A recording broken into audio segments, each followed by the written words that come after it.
نحمده ونصلي على رسوله الكريم رب اشرح لي صدري ويسر لي امري واحلل عقدة من لساني يفقهوا قولي۔ سورہ رحمان ہم پڑھ رہے تھے، اس کی 25 آیات ہم پڑھ چکے تھے، آیت نمبر 26 آج ہم شروع کر رہے ہیں۔ اعوذ باللہ من الشیطان الرجیم، بسم اللہ الرحمن الرحیم۔ کلو من علیہ فان، کلو سب، من جو، علیہ اس پر، فان جیسے فنا ہونے والا۔ اب یہاں پہ بات کہی جا رہی ہے کہ اس پر جو ہے، علیہ اس پر کا اشارہ کس طرف ہے، ہاں کا اشارہ کس طرف ہے، وہ سمجھنے کے لیے ہم تھوڑا سا پیچھے دیکھیں، بلکہ یہ آیت ہم سے کیا کہہ رہی ہے وہ سمجھنے کے لیے جو حصہ ہم پیچھے پڑھا ہے سورہ رحمان کا، اس پر اگر نظر ڈالیں تو کیا سمجھ میں آتا ہے انسان کے لیے اس دنیا میں زندگی گزارنے کے لیے، بلکہ ایک انسان کو وجود ملنے کے بعد اس کا سب سے بڑا سہارا کون ہے؟ الرحمن، جو اپنی بھرپور رحمتوں سے اسے سنبھالے ہوئے ہے، اسی کے لیے اس نے اس کی ہدایت کا سامان کیا، علم القرآن جیسے کہا گیا، پھر اس کی تخلیق کی، اسے سمجھ اور شعور دیا، علمہ البیان کہا گیا، پھر کائنات کو اس کی خدمت کے لیے مناسب ترین بنا دیا، اس کی طرف سارے اشارے تھے کس طرح اللہ تعالیٰ نے سورج اور چاند ہر چیز کا کیا حساب رکھا ہوا ہے۔ پھر کہا گیا والارض وضعها للانام، زمین کی بساط بچھا دی، زمین کی چادر یہ بچھا دی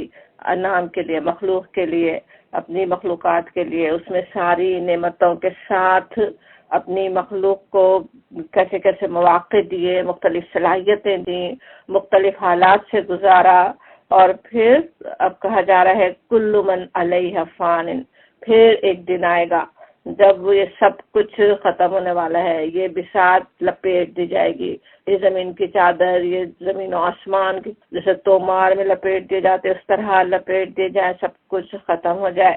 علیہ پھر سمجھ میں آتا ہے زمین کی طرف جیسے اشارہ سمجھا گیا زیادہ تر، اور یہ کہ جو کچھ اس پر ہے سب ختم ہونے والا ہے۔ ایک طرح سے سوچیں تو کس طرح ہر آنے والا دن اس انجام کی طرف ہمیں لے جا رہا ہے۔ دوسری جگہ سورہ انشقاق میں جیسے کہا جاتا نا، یا ایھا الانسان انک کادح الی ربک کدحا فملاقی، اے انسان تو کشاں اپنے رب کی طرف چلا جا رہا ہے۔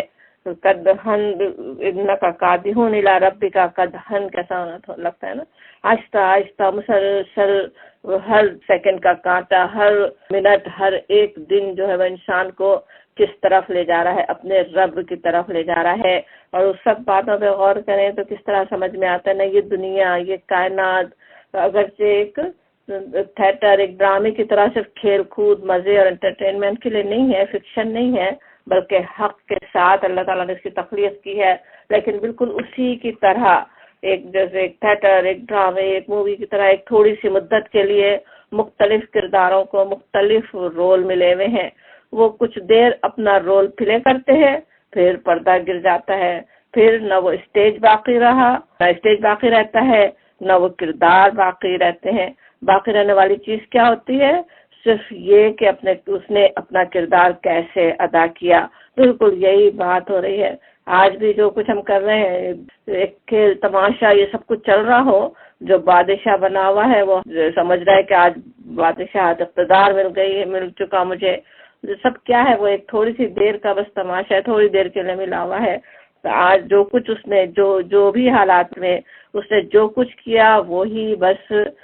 باقی رہنے والی چیز ہے، وہی بس کام آنے والی چیز ہے۔ اس طرح سوچیں تو یہ 4 حرفی آیت جو ہے، 4 ہی حروف ہے نا، کل من علیہ فان،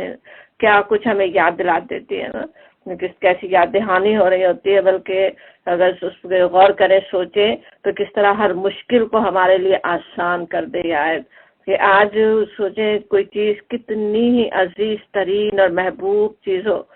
جسے ہاتھ سے نہیں جانے دینے کے لیے انسان کیا کچھ غلط کام بھی کرنے پہ آمادہ ہو جاتے ہیں، اور اسے حالانکہ بہرحال ہمارے ہاتھ سے جانا ہی ہے، آج نہیں جانے دے کل تو اس کو جانا ہی ہے۔ آج اسی طرح سے آج کتنی ہی مشکلات ہوں، آزمائشیں ہوں، جن سے بچنے کے لیے انسان کسی غلط رویے کا اختیار کرنا بالکل جیسے اپنی مجبوری سمجھ لے، ناشکر گزاری پہ ہی اتر آئے، اور وہ سب بھی اگر سوچیں، اگر یہ سمجھ لے کہ یہ سب ختم ہی ہونے والی ہیں، آج کتنی بڑی آزمائش ہے بس گزر جانے والی ہے، ختم ہونے والی ہے، تو اس سے گزرنا پھر کیسے آسان ہو جائے نا. اس میں پھر اصل توجہ پھر کس پہ رہے، میرا رول صحیح ہو، میرا کام جو مجھے کرنا ہے، جو مجھے امتحان دینا ہے، وہ میں صحیح طرح سے بس ادا کر دوں، اسی پہ پھر توجہ رہے. پھر کہا جاتا ہے،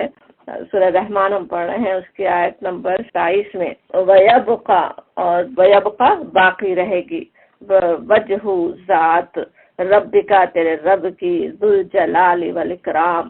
صاحب جلال اور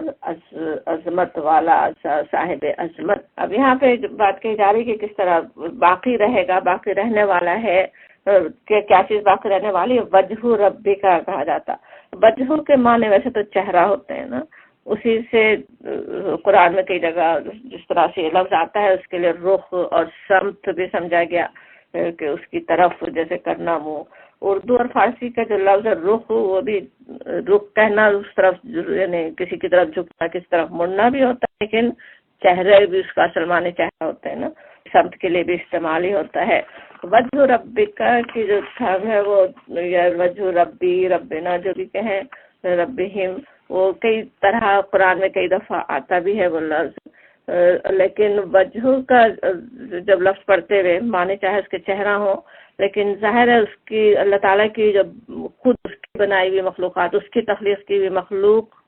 کے چہرے سے اللہ تعالیٰ کے چہرے کو کچھ تصور کرنا، اس کو امیجنیشن میں اپنے خیال میں لانے کی کوشش کرنا بھی صحیح نہیں ہے نا. آج انسان سوچ بھی نہیں سکتا، ایمان رکھتا ہے اللہ تعالیٰ کی ہستی پہ ایمان ہے، لیکن ایسے کیسا ہے وہ، کیسی ہستی ہے وہ ظاہر سوچ نہیں سکتے نا. اس آیت میں تو ویسے جمہور مفسرین کہتے ہیں، جس طرح ایسے مفسرین اکثریت ان کی جن کی بات صحیح سمجھی جاتی ہے، ان کی رائے یہ کہ وجہ کا لفظ اللہ تعالیٰ کی ذات کی تعبیر کے لیے ہے، اللہ تعالیٰ کے لیے ہے. اس کے وجہ رب کا کہیں تو اس کے رب کے لیے ہے، رب ہی کی ذات باقی رہنے والی ہے. اور یہ بات قرآن میں ویسے تو کئی جگہ آتی ہے نا، ہم ہی وارث ہونے والے ہیں، ہر چیز ختم ہونے والی ہے. سورہ مریم کی جیسے آیت ہے، اِنَّا نَحْنُ نَرِثُ الْأَرْضَ وَمَنْ عَلَيْهَا وَإِلَيْنَا يَرْجِعُونَ. تو وہاں پہ جس طرح بہت ایمفیسس ہے نا، اِنَّا نَحْنُ نَرِثُ، 3 دفعہ ہمارا ہے، کہ ہم ہی ہیں اس کے وارث بننے والے زمین کے، اور جو کچھ اس پر ہے سب ختم ہو جائے گا، جو کچھ ہے وہ ہمارے لیے رہ جائے گا، سب ختم، اور ہماری ہی طرف تم پلٹنے والے ہو. اب یہ کہا جاتا ہے کہ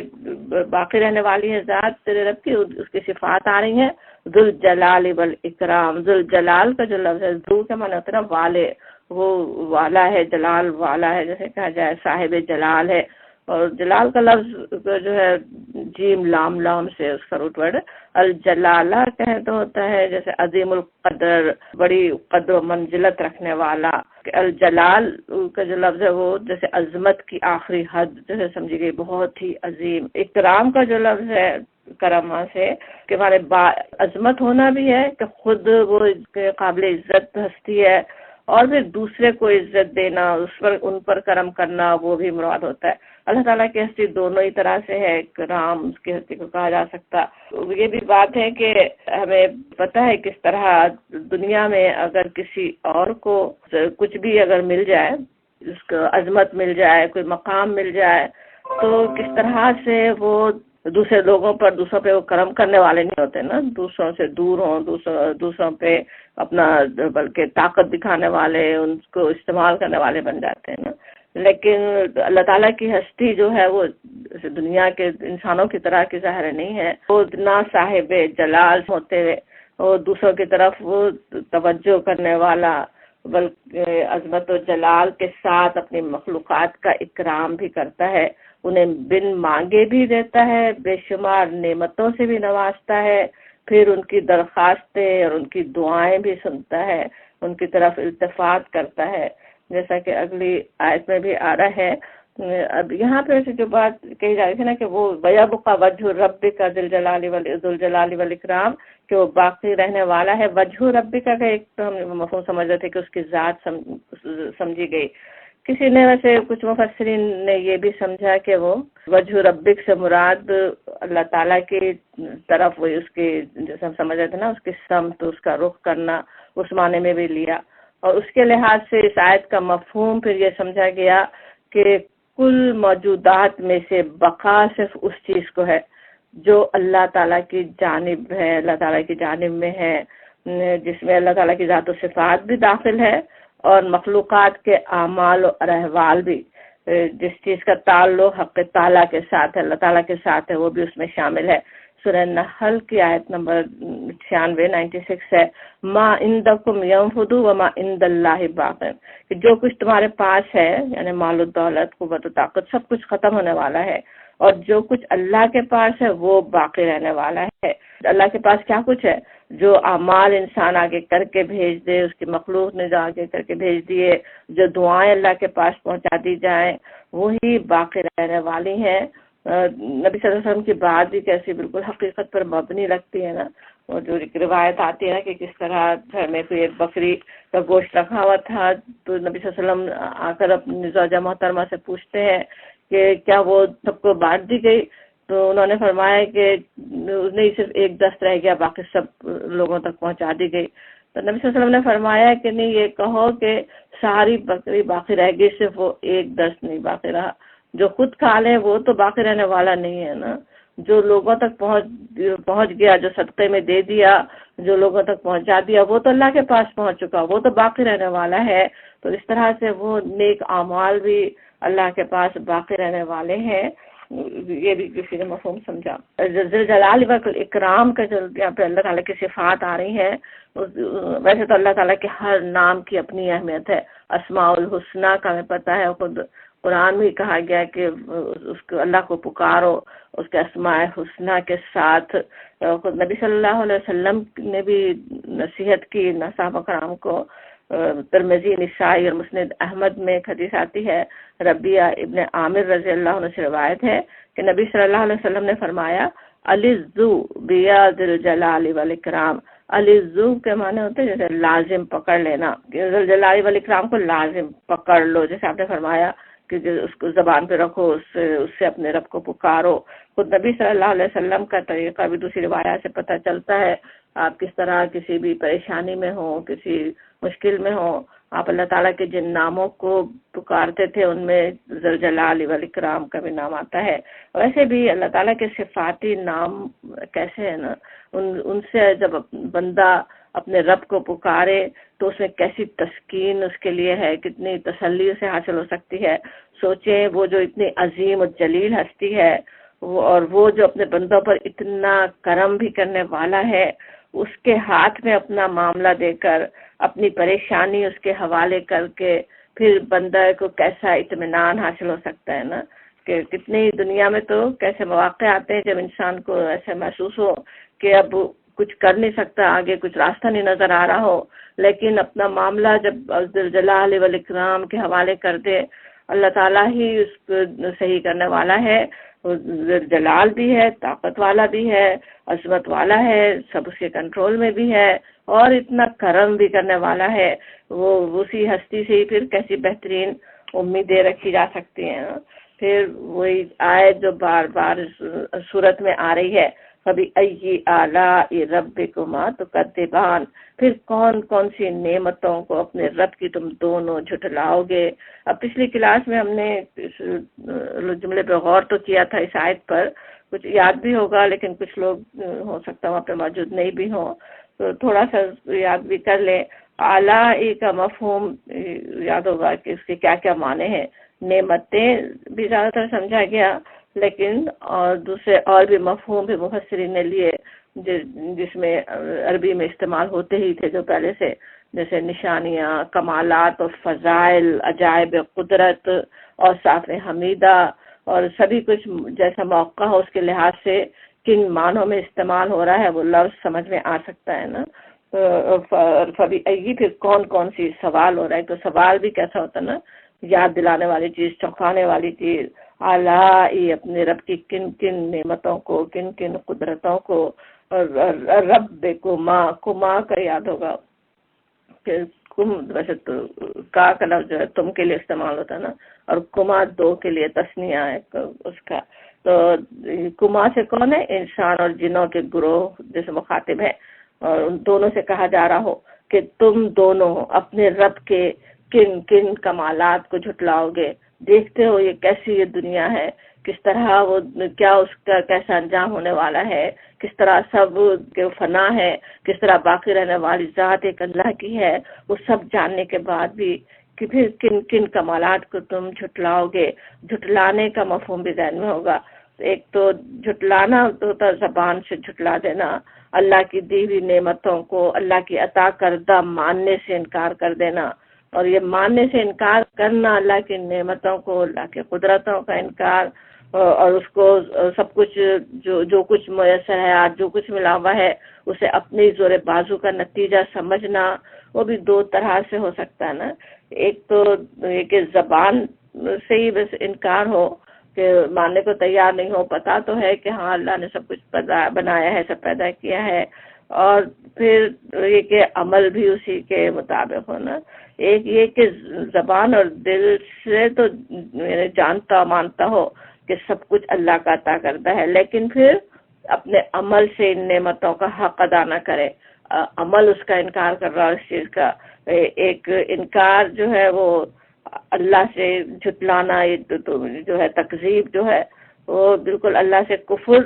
کرنا، ماننا ہی نہیں اللہ تعالیٰ کو، اللہ کی ہستی کو نعوذ باللہ کچھ ماننے سے انکار کر دے، یا ایک معبود ماننے سے انکار کر دے، کہ کچھ اور لوگوں کو بھی ساتھ کوئی شریک کر دے، سبھی کچھ اس میں شامل ہو جاتے ہیں نا. پھر ایک چیز یہ کہ ایمان رکھتے ہوئے بھی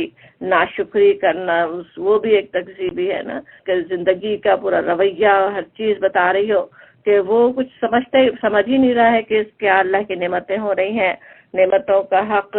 بالکل ادائی نہ کرے. تو یہ بھی کیسی ناشکری ہے نا. یہاں پہ اب یہ آیت بار بار کس طرح ہمیں جیسے یاد دلا رہی ہے نا. اور پھر یہ بھی بات ہے کہ ہر فرد کا بھی جھٹلانا، ایک ایک فرد کا جھٹلانا، یہ تکذیب یا یہ ناشکری نعمتوں کی، یہ لاپرواہی اللہ تعالیٰ کے کو نہیں جاننا، وہ سب بہت مختلف طریقے سے ہو سکتا ہے نا. تو ہر ایک کے سامنے اس کی خاص سچویشن کے لحاظ سے یہ سوال رکھ دیا گیا نا، بلکہ بار بار اس صورت کو پڑھتے ہوئے سامنے رکھا جا رہا ہے. سوچنے کی دعوت دی گئی، اپنے عمل پر نظر ڈالنے کی جیسے یاد دہانی بار بار ہو رہی ہے کہ فَبِأَيِّ آلَاءِ رَبِّكُمَا تُكَذِّبَانِ. اب اس آیت کا مفہوم جیسے یاد بھی ہم رکھیں، آگے کی آیات پڑھتے ہوئے بھی اس پہ تاکہ ہم غور کر سکیں انشاءاللہ ٹیسٹ کے لیے بھی، اور اصل ٹیسٹ جو اللہ تعالیٰ کے پاس حساب دینے کے لیے بھی، اپنے آپ کو تیار کرنے کے لیے، اس کے سوال کا جواب دینے کے لیے ہم انشاءاللہ تیار ہوں. اور اس آیت کا جواب جیسے کہ روایت میں آتا ہے نا کہ نبی صلی اللہ علیہ وسلم نے فرمایا، جن جو جواب دے رہے تھے اس آیت کو سن کر، وہ کیا تھا؟ لا بشیء من نعمک ربنا لا نکذب فلک الحمد. لا بشیء، نہیں کسی بھی چیز کا، کسی بھی تیری نعمت کا ہم انکار کرتے ہیں ہمارے پروردگار، اور تیرے ہی لیے سب حمد ہے، ساری تعریف ہے. حمد ویسے تو یاد ہوگا اس کے پورا مفہوم صرف تعریف نہیں. تو یہ جواب انشاءاللہ ہم بھی دینے والے ہوں، اور انشاءاللہ پھر اللہ تعالیٰ کے پاس بھی سچائی سے یہی بات ہم کہہ سکیں نا کہ ہم نے کسی نعمت کو نہیں جھٹلایا، ہم اس کا حق ادا کرنے والے تھے انشاءاللہ تعالیٰ. پھر کہا جا رہا ہے سورہ رحمان کے آیت نمبر 29، یسألہ ما فی السماوات والارض. یسألہ، سوال کرتے ہیں، مانگتے ہیں، من جو فی السماواتی، جو آسمانوں میں ہے، والارض، اور جو زمین میں ہے. کل یوم ہوا فی شأن، کہ ہر روز وہ ہے نئی شان میں، نئے کام میں. اب یہاں پہ یسألہ آ رہا ہے، سوال کرتے ہیں، یعنی زمین و آسمان کی ساری مخلوقات اللہ تعالیٰ کی محتاج ہیں کہ اپنی حاجات، اب وہ چاہے وہ زبان قال سے مانگے، اور اپنے کہہ کر مانگے، کہہ کر سوال سے مانگتے رہے، ہم بھی دن رات مانگ بھی رہے ہوتے ہیں، اور چاہے طلب نہ کریں، زبان حال سے ہی اس کو طلب کر رہے ہوں. اب کتنی ہی چیزیں ہیں جو ہم اللہ سے دعائیں نہیں مانگ رہے ہر وقت، ہوا، پانی، سورج کی گرمی، ہر وقت بغیر مانگے اس کے طلبگار تو ہے ہم، اس کی ضرورت تو ہے، اور اللہ تعالیٰ عطا بھی فرما رہا ہے، اس کو پورا اس کو کر رہا ہے۔ ہر مخلوق کی حاجت کو کس طرح عین ان کی ضرورت کے مطابق پورا کرنے والا کون ہے نا۔ اور شان کا جو لفظ ہے اس کے حالت کے بھی معنی ہوتے ہیں، اور معاملہ جو کسی کے مناسب حال ہو نا، بالکل وہ اہم امور میں خاص طور پہ، تو شان کہیں تو پھر سمجھ میں آتا ہے کہ ایسا کام جو وہی جیسے کر سکتا ہو، اسی کے شایان شان ہونا، جیسے اردو میں بھی ہم کہتے ہیں نا کسی چیز کا، تو وہ تقریباً اسی طرح کا مفہوم ہے نا کہ وہی، اور کوئی اس کام کو اس طرح کر نہیں سکتا جیسے کہ وہ کر سکتا ہے، وہی ہے کرنے والا، اور ہر وقت وہ کر رہا ہے، ہر وقت وہی اس کام کو کرنے والا ہے، کہ ہر روز وہ ہر وقت جو ہے وہ کچھ کام کر رہا ہے۔ انسانوں کی کیسی کیسی سچویشن ہوتی ہے نا، کس طرح سے آج کوئی بیمار ہے، آج کسی کو وہ شفا دے رہا ہے، کسی کو آج اقتدار عطا کر رہا ہے، کسی کو اقتدار سے ہٹا رہا ہے، کسی کو عزت دے رہا ہے، کسی کو ذلت دے رہا ہے، کیسے ہر لمحے کچھ نیا کام ہو رہا ہے، کیسی جیسے حالات ہر ایک کے تبدیل بھی ہو رہے ہوں، ایسا نہیں ہے کہ کوئی بھی چیز ایک ہی حالت پہ چلی جا رہی ہو، مختلف قسم کے حالات، مختلف طرح سے کام، وہ اللہ تعالیٰ کس طرح ہر ایک کے بنا رہا ہے، اس طرح جیسے اشارہ ہو رہا ہے کلو یومن ہوا فی شان، کہنا کس طرح ہر روز اس کے لیے ایک شان ہے۔ ہر روز کا ویسے یوم جو ہے دن ہم کہتے ہیں، ہمارے دن کو جیسے کہہ رہے ہوں، لیکن دن تو بہت مختلف ہے نا، ہر سیارے میں مختلف دن ہے، اللہ تعالیٰ کا دن بالکل مختلف ہے،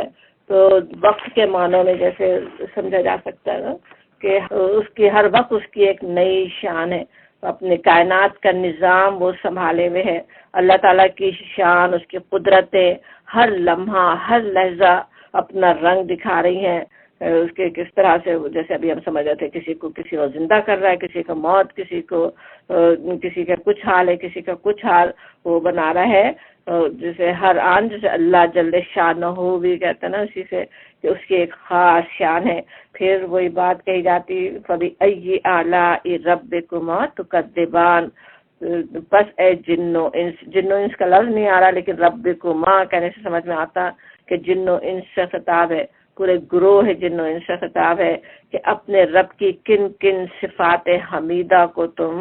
اس کی کن کن شانوں کو تم جھٹلاؤ گے، کہ یہ قدرتیں اس کی دیکھتے ہو، ہر لمحے قدرت دیکھتے ہو، ہر لمحے اس کی ایک نئی قدرت نظر آتی ہے، ان میں سے کس کس کو تم جھٹلاؤ گے، وہ سوال جیسے رکھا جا رہا ہو، اور اس کا جواب بھی پھر انشاءاللہ ہم وہی دیں، لا بشیء من نعمک ربنا لا نکذب فلک الحمد، کہ ہم تیری کسی نعمت کو نہیں جھٹلاتے، ہمارے پروردگار ساری حمد آپ ہی کے لیے ہے۔ پھر کہا جاتا سنفرغ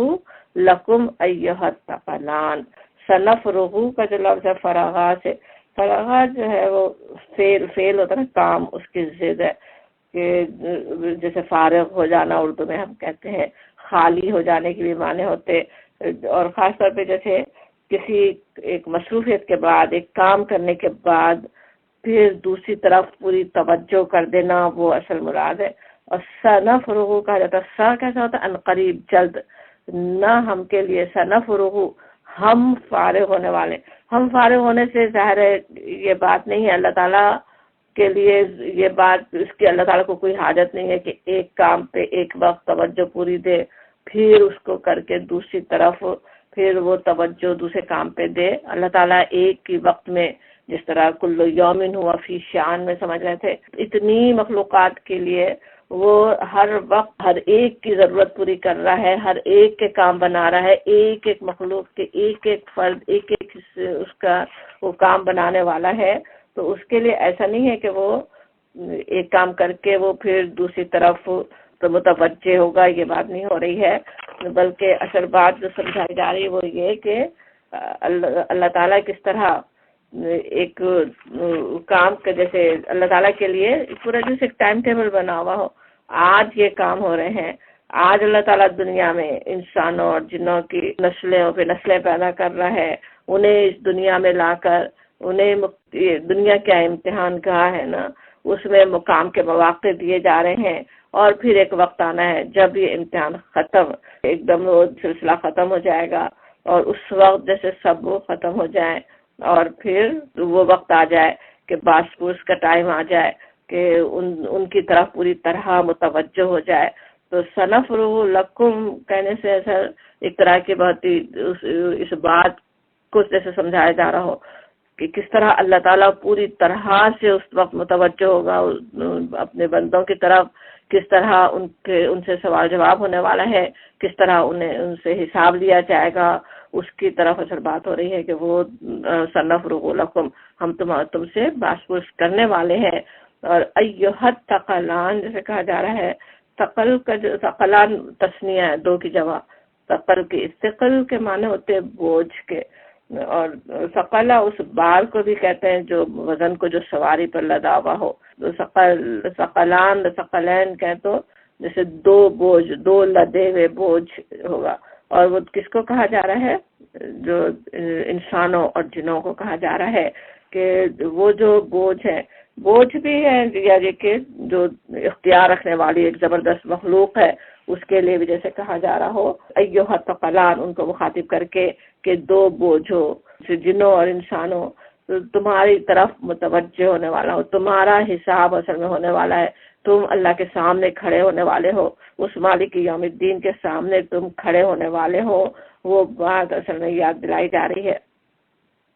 اور پھر وہی بات کہ فَبِأَيِّ آلَاءِ رَبِّكُمَا تُكَذِّبَانِ، پھر جیسے دیکھ لیا جائے گا کہ تم اپنے رب کی کن کن نعمتوں کو جھٹلاتے ہو. تم اپنے رب کی یہاں پہ نعمتیں کن کن احسانات کو اصل میں جھٹلاتے ہو، جیسے یہ بات ہو. یہاں پہ جو آیت آ رہی ہے جیسے یہ بھی سمجھا گیا کہ وہ قیامت کی بات ہو رہی ہو کہ وہاں دیکھ لیا جائے گا، وہاں پتہ چل جائے گا کہ اب کن کن نعمتوں کو جھٹلاتے ہو. وہاں کی یاد دلا کر اصل یہیں کے لیے یاد دہانی ہو رہی ہے. انسان آج یہ سوچ لے کہ ان احسانات کا آج صحیح شکر ادا کرے اللہ کا، تو پھر وہاں پہ سرخرو ہو. اللہ بشیء من نعمک ربنا لا نکذب فلک الحمد، کہ ہم نہیں تیری کسی نعمت کو جھٹلاتے، اللہ کے ہر احسان کو انشاءاللہ ہم ماننے والے ہوں، کہ سب تعریف آپ ہی کے لیے ہے. اور پھر کہا جاتا ہے یا معاشر الجن، اے معاشر کا جو لفظ ہے عشرہ سے، اصل میں عشرہ 10 کو کہتے ہیں نا،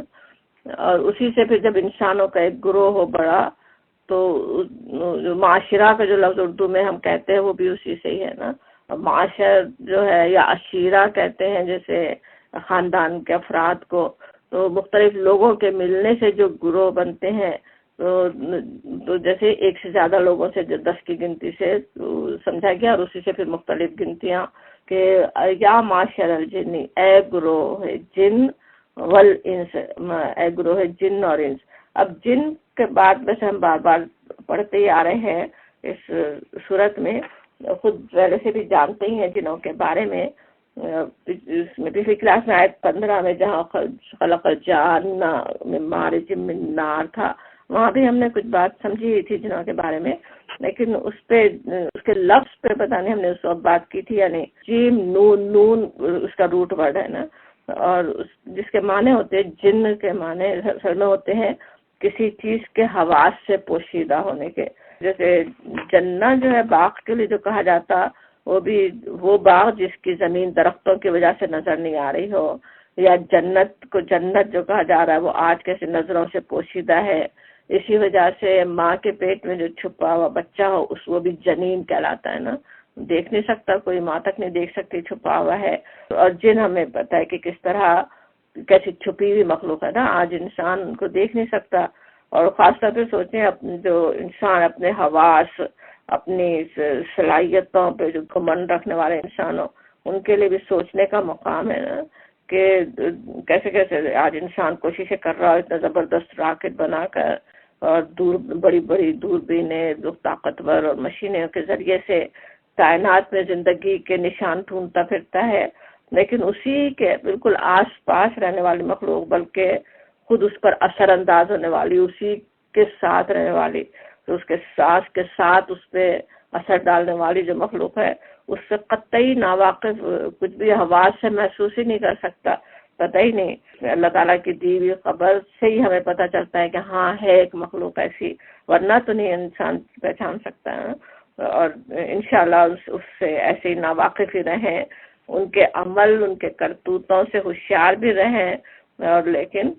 کبھی ان کو دیکھنا بھی نہ پڑے۔ دعا بھی جیسے سکھائی گئی نا سورہ مومنون میں، اللہم انی اعوذ بک من ھمزات الشیاطین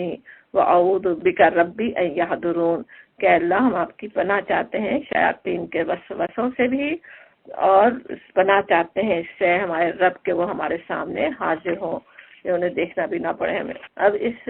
آیت میں دونوں گروہوں کو مخاطب کر کے کہا جا رہا ہے یا معاشر الجن والانس، اے گروہ جن اور انس، ان استطعتم، ان اگر، استطعتم، استطاعت کا لفظ اردو میں بھی ہم استعمال کرتے ہیں نا، کہ کسی چیز کی طاقت ہونا، کسی چیز کی کرنے کے قابل ہونا، اگر تمہیں طاقت ہے یہ کہ تنفذو تم نکل جاؤ، من سے اقطار السماوات والارض، اقطار کا جو لفظ ہے وہ قطر کی جمع ہے، قطر کنارہ، اقطار کہیں تو پھر کناروں سے، سماوات آسمانوں، والارض اور زمین کے، فانفذو بس نکل جاؤ، بس نکل جاؤ۔ جو نفذا انفذو کا جو لفظ ہے وہ کس طرح ہے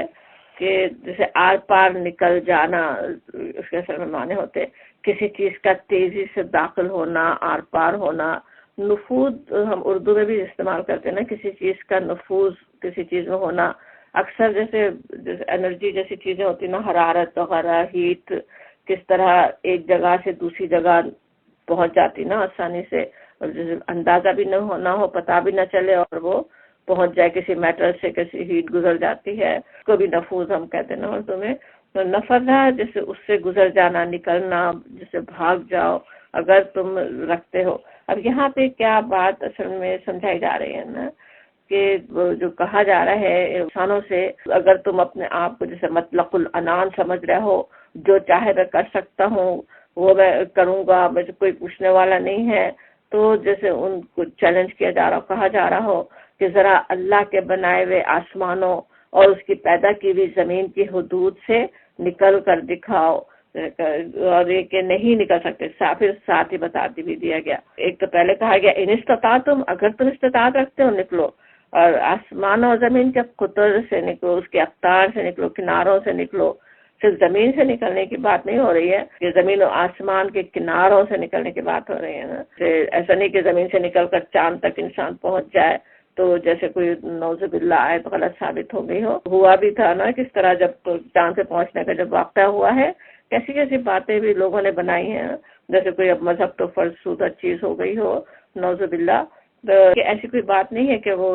جا نہیں سکتے، اوپر تک جانے کا تو ہے، ایک حدود ہے، وہ کتنی حدود ہے وہ اللہ تعالیٰ ہی جانتا ہے۔ اب یہاں تو زمین و آسمان کے کناروں کہا جا رہا ہے، وہ ذرا سوچیں کتنی بڑی کائنات ہے، آسمانوں کے سوچیں تو کتنی وسیع کائنات ہے، اس کو پار کر دینا، اس سے نکل جانا کس کے لیے ممکن ہو سکتا ہے؟ کون انسان نکل سکتا ہے؟ کبھی سوچ بھی سکتا ہے کہ انسان نکل جائے اس سے؟ انہی حدود کے اندر ہی تو ہے، جس طرح اللہ تعالیٰ نے پیدا کر دیا انہی میں ہے۔ بات شروع سے ہم سمجھتے آ رہے ہیں نا سورہ رحمان میں، کیسے یہاں انسان پیدا کیے گئے، ان کے لیے زمین بنائی گئی، وہ ایک امتحان دے رہے ہیں، اور اس کے بعد اب انسان وہاں سے نکل نہیں سکتا، غائب نہیں ہو سکتا، اپنے آپ کو بالکل معدوم کر نہیں سکتا۔ آج انسان نعوذ باللہ کتنے انسان ہیں جو اپنی جان لینے کی در پہ ہو، جان لینا چاہیں، جان لے کر بھی کہاں جائیں گے؟ اسی زمین میں ہوں گے، اسی زمین کے اندر، وہی قبر کے اندر چاہے عذاب ہی بھگت رہے ہوں، لیکن جا تو کہیں نہیں سکتے، اسی میں ہی رہنا ہے نا۔ لا تنفذون کہا جا رہا ہے، نہیں تم نکل سکتے الا بسلطان، مگر زور کے ساتھ۔ سلطان کا جو لفظ ہے وہ کئی طرح کے معنی میں استعمال ہوتا، اختیار اور اقتدار کے معنی میں بھی، اور سند اور اجازت کے معنی میں بھی، کہ اس کے بغیر نہیں جا سکتے نا، اللہ کی اجازت کے ساتھ، اللہ کی جتنی اجازت ہے، اللہ کا جتنا اذن ہے، وہیں تک انسان جا سکتا ہے نا۔ اب نیک لوگوں کی روحیں کہیں اوپر تک لے جائی جائیں گی، کہاں علیین میں جاتی ہوں، لیکن وہ اللہ کے اذن سے ہی ہونے والا ہے۔ نبی صلی اللہ علیہ وسلم کو کہاں تک لے جایا گیا ہو، اللہ کی اذن، اللہ کی اجازت، اللہ کے بیوی سند کے ساتھ ہی آپ جا سکے جہاں تک گئے۔ تو وہ اللہ تعالیٰ کے اذن اس کے ساتھ ہی ہو سکتا ہے، تو اس کے بغیر ممکن نہیں ہے انسان کے لیے کہ وہ نکل بھاگے حدود سے۔ اللہ تعالیٰ نے جہاں پیدا کر دیا ہے وہاں سے نکل جانا، وہاں سے بھاگ جانا ایک انسان کے لیے ممکن ہی نہیں۔ پھر وہی بات کہی جاتی فبی ای، پھر کون کون سی آلائی نعمتوں کو ربکما اپنے رب کی، تم دونوں کے رب کی، تکذبان تم دونوں جھٹلاؤ گے۔ یعنی اگر ابھی بھی تم کو اپنی بے اختیاری اور بے بسی کی دلیل سمجھ میں نہیں آ رہی ہے تو آخر اپنے رب کی کن کن قدرتوں کو تم جھٹلاؤ گے۔ کہا جاتا ہے پھر جواب انشاءاللہ دیجئے، لا بشیء من نعمک ربنا لا نکذب ولک الحمد۔ کہا جا رہا ہے یرسلو علیکما، یرسلو چھوڑ دیا جائے گا، بھیجا جائے گا، علیکما یہاں پہ بھی کما ہے، وہی دونوں سے خطاب چل رہا ہے۔ سورہ رحمان جو یونیک سورت ہے نا، پوری سورت میں دونوں سے، جنوں اور انسانوں سے خطاب، علیکما تم دونوں پر، شواظم من نار، شواظم من نار، شواظ کا جو لفظ ہے شعلے کے لیے ہے۔ شواظ کے لفظ کا مفہوم جو ہے وہ یہ کہ اس میں ایسا شعلہ جس میں دھواں شامل نہ ہو، خالص شعلہ جیسے سخت آگ سمجھے، وہ اس کی مراد ہے۔ اور اس کے بعد پھر کہا جا رہا ہے وہ نحاسن، اور نحاس، نحاس کا جو لفظ ہے وہ یہ بھی سمجھا گیا کہ ایسا شعلہ جس میں دھواں شامل ہو۔ اور پھر یہ بھی بات ہے کہ جس شعلے میں دھواں شامل ہو اس، اور خاص طور پہ دھواں ایسا دھواں جو تھوڑا سا دھواں شامل ہو، آگ زیادہ ہو تو اس کا رنگ جیسے تانبے کی طرح ہو جاتا ہے نا، تو اس سے پھر تانبا بھی سمجھا گیا نحاس کو۔ ایک ویسے مفسر بڑے دلچسپ بات بھی کرتے ہیں، یہ جو یہاں پہ کہا جا رہا ہے کہ اگر تم یرسل علیکما شواظ من نار و نحاس فلا تنتصران، پھر تم اس کا مقابلہ نہیں کر سکو گے۔ یہ کس وقت کی بات ہو رہی ہے نا، کہ اگر نفوذ کرنا چاہا، اوپر اگر بھاگنا چاہا تو کیا ہوگا، ایک شعلہ پہ ایسے شعلے تمہارا پیچھا کریں گے، اس دونوں طرح کے دو قسم کے شعلوں کی بات ہو رہی ہے، وہ پیچھا کریں گے، وہ تم جا نہیں سکو گے۔ تو بات یہ ہے کہ اوپر کیسی شہاب ثاقب کی بارش ہوتی رہتی ہے نا مسلسل، وہ جو ہے آگے جیسے جانے کے لیے مانے ہیں، وہ جانے نہیں دیتے، وہ آگے نہیں جانے دیتے۔ اوپر جانے کے بعد جیسے ابھی ہم کر رہے تھے کہ وہ اس کی بھی حدود ایک اللہ تعالیٰ جانتا ہے، کہاں کچھ دور تک جا بھی جیسے سکتے ہیں نا۔ خاص طور پہ جنوں کی بات تو قرآن میں ہی آتی ہے، سورہ جن میں خاصی تفصیل اس کی آتی ہے کہ جب جنہوں نے نبی صلی اللہ علیہ وسلم سے قرآن سن لیا، آپ نماز پڑھ رہے تھے، آپ کو پتہ نہیں تھا، انہوں نے قرآن سنا، پھر جا کے اپنی قوم سے انہوں نے بات کی، تو جو باتیں انہوں نے کی تھی وہ سورہ جن میں آتی ہیں نا، تو اس میں جو باتیں وہ کرتے ہیں وہ کس طرح وہ کہتے ہیں نا، وَأَنَّا كُنَّا نَقْعُدُ مِنْهَا مَقَاعِدَ لِلسَّمْعِ، اور اس سے پہلے جو ہے، بلکہ اس سے پہلے والی جو آیت ہے اس میں یہ ہے کہ وَأَنَّا لَمَسْنَا السَّمَاءَ فَوَجَدْنَاهَا مُلِئَتْ حَرَسًا شَدِيدًا وَشُهُبًا، کہ ہم نے دیکھا کہ وہ آسمان جو ہے وہ پہرے داروں سے پٹا پڑا ہے اور شہابوں کی بارش ہو رہی ہے۔ تو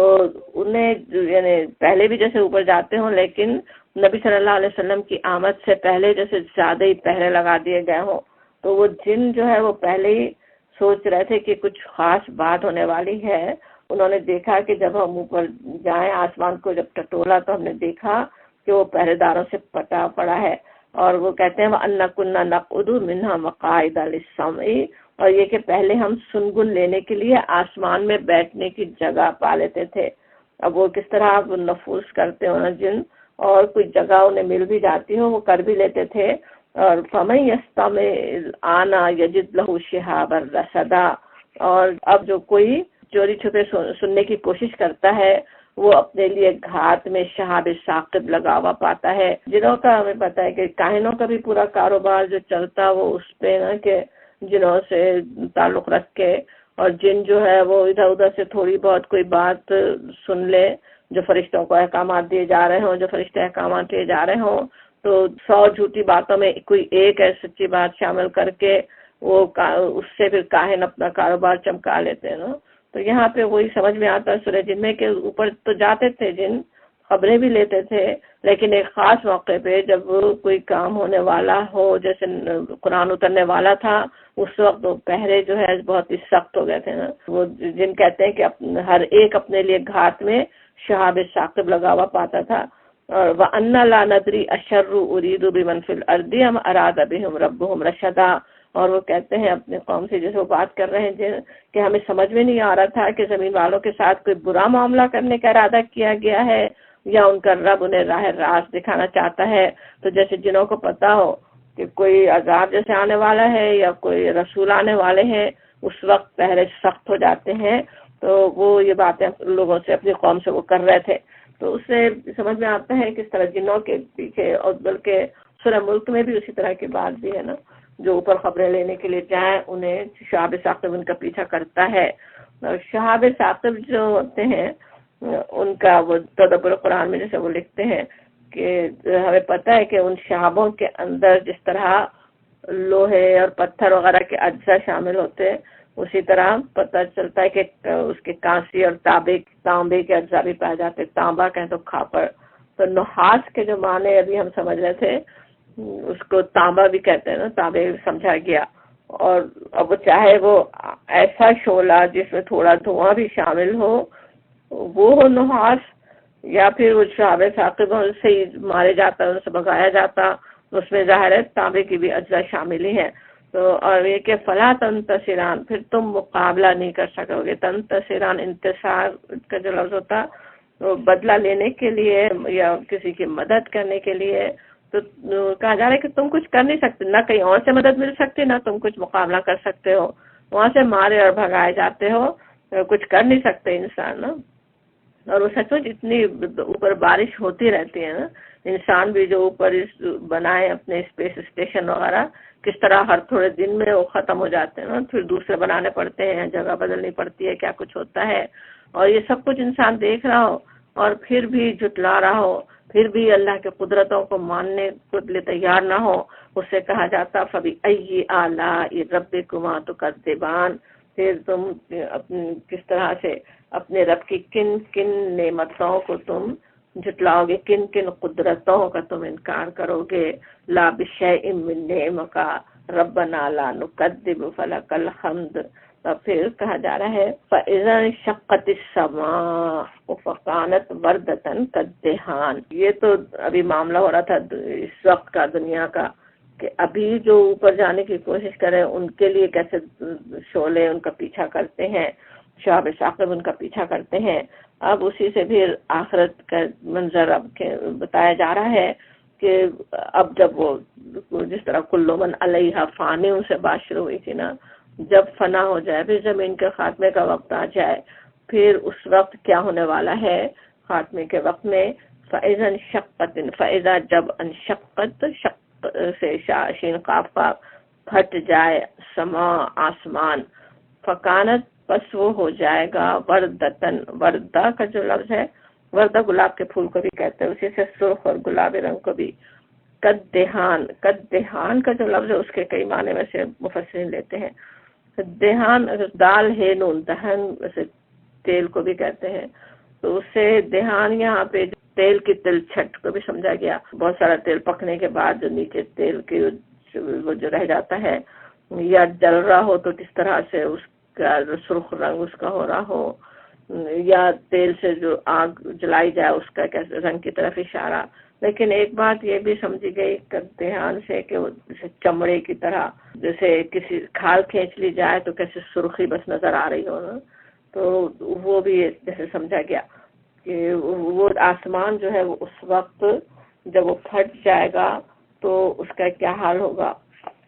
وہ ایسے لگے گا وانشقت السماء، سے ہی سمجھ میں آتا آسمان پھٹ جائے جیسا آج ہے، جیسا ویسا نہ رہے. دوسری جگہ سورہ انشقاق میں بھی ہے نا، اذا السماء انشقت واذنت لربها وحقت. اور جب آسمان پھٹ جائے اور وہ سنے گا اپنے رب کی بات اور وہ حق ہوگی نا، اپنے رب کے حکم سے وہ اس وقت پھٹ جائے گا، پھٹ جائے اور پھر جیسے کھال کھینچ لی جائے، کھل جائے. کہیں دوسری جگہ بھی آتا نا دروازے ہو جائے گا. فتحت السماء فکانت ابوابا آتا ہے نا سورہ نبا میں. اور آسمان کھول دیا جائے گا کہ وہ حتیٰ کہ وہ دروازے ہی دروازے ہو جائے. سورہ تکویر میں اسی طرح آتا ہے وَإِذَا السَّمَاءُ كُشِطَتْ ہے. جیسے کشتت کس طرح ہے نا، جیسے کھینچ لیا جائے تو کھال اس کی کھینچ لی جائے اور وہ سرخ بس نظر آ رہا ہو. اصل میں آسمان آج کیسا ہے، جس کی جو نیلگو چھت ہے، کیسے لائٹ بلو سکون دینے والا، کیسا وہ